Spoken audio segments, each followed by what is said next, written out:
Donc un petit point sur le cours, le grand 3 et le grand 4 que vous aviez à compléter pour aujourd'hui. Donc grand 3 maximum, minimum. Donc on reprend la fonction f définie dans l'exemple du paragraphe 1.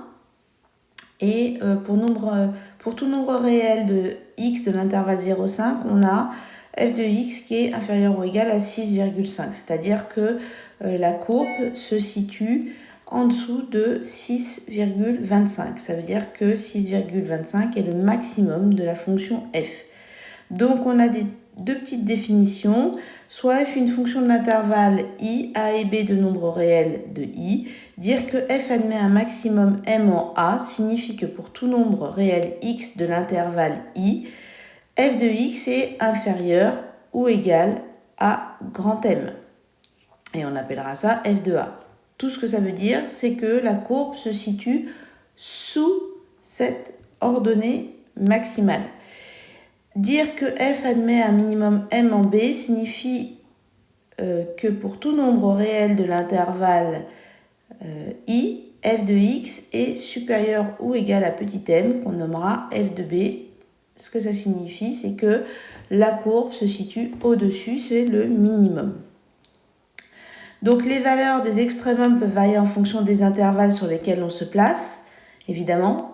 Selon l'intervalle, le minimum et le maximum peut être différent. Vous vous souvenez qu'on peut définir une fonction soit sur la totalité de sa représentation, soit on peut prendre des petits morceaux. Et puis, on verra qu'une fonction n'admet pas obligatoirement un minimum ou un maximum. Il y avait un petit algorithme, donc ça vous avez pu le tester. Cas des fonctions affines et des fonctions linéaires, alors ça c'est un gros rappel parce qu'on en a parlé beaucoup en troisième, on en a reparlé cette année. Donc je vous rappelle qu'une fonction affine f est définie sur R par f de x est égal à ax plus b, où a et b sont deux nombres réels. Je vous rappelle que a est le coefficient directeur et b est l'ordonnée à l'origine. Et lorsque b est égal à 0, alors la fonction f est définie par f de x est égal à ax et c'est une fonction linéaire. Je vous rappelle qu'une fonction linéaire est la représentation d'une fonction linéaire est une droite qui passe par l'origine. On avait revu ensemble comment on traçait des fonctions linéaires et des fonctions affines à l'aide de l'expression algébrique. Donc là, il y a deux exemples. Donc voilà. Et puis, en termes de variation, eh bien, il suffit qu'on regarde le coefficient directeur. C'est ça qui va nous donner une indication. Si A est positif strictement, alors la fonction est croissante sur R. Si A est strictement négatif, la fonction f est décroissante sur R. Et si A est égal à 0, alors la fonction f est constante et ça nous donnera une droite qui sera parallèle à l'axe des abscisses. Je vous mettrai en pièce jointe le raisonnement.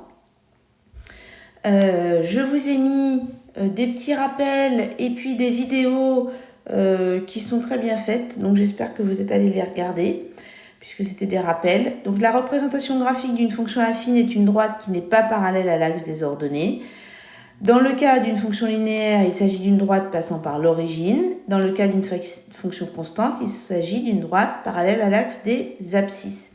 Vous vous souvenez comment on lit le coefficient directeur? On en a déjà reparlé dans un autre cours.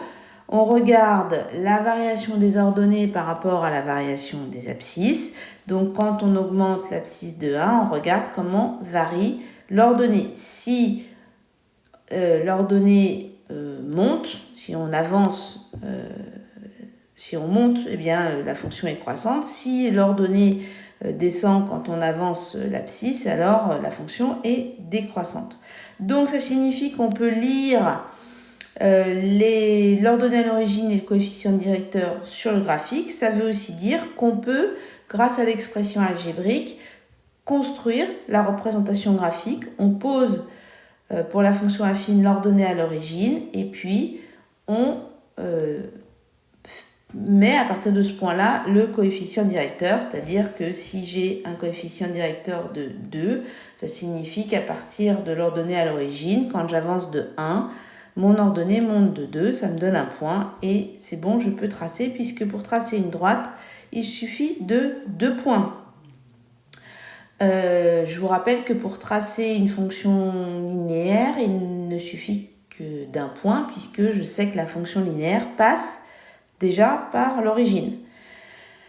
Bon, tout ça, on en a déjà parlé. Propriété, on l'a déjà fait aussi, c'est la proportionnalité des accroissements. On peut trouver le coefficient directeur en faisant YB moins YA sur XB moins XA. Je vous donne la démonstration. Et puis, je vous avais proposé une petite application, donc je vous en donne la réponse. Je vous rappelle que si un point appartient à une courbe, alors ym est égal à a de xm plus b. Et donc, bien, si j'ai 2 points, je peux trouver le coefficient directeur en faisant yb moins yA sur xb moins xa. Attention de bien conserver l'ordre. Si je commence par l'ordonnée du point B moins l'ordonnée du point A, en dénominateur, j'ai l'abscisse du point B moins l'abscisse du point A. Donc, tout ça, ça nous permet de construire notre fonction affine. Et puis, si je devais tracer un tableau de variation, je vois que la droite que l'on vient de... Je vois que mon coefficient directeur est moins 3/5. Ça signifie que c'est une fonction décroissante, donc je peux tracer mon tableau de variation sans aucun souci.